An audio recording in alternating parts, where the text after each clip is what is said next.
Hello mga idol, for today's video naaday ko i-repair nga kwan washing. Ang issue ni gearbox ariyo, nakapalit ako bago morning dati tin spline. Tapos na ako'y tips sa mga baguhan na nag-repair o kwan washing para lang ni sa mga baguhan.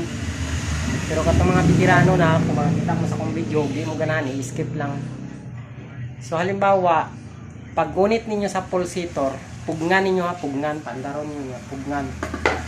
Pag pugong ninyo sa pulsator, mukagot na siya, sigurado, guba ang gearbox. So, ang uban nga technician, ang ilang ginailis sa gearbox, kung halimbawa mukagot na, haros na siya, katong sinter gear, mao po na akong ginabuhat sa una, sinter gear akong ginailisan.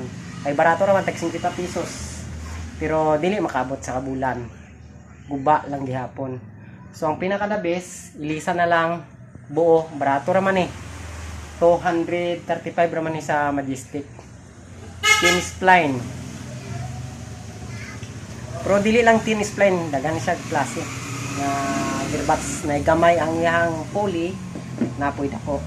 So dili lang taman ang ako ang video, pero lihok lang po ko sa akong video, like, share o follow. So dili lang taman. Thank you, God bless.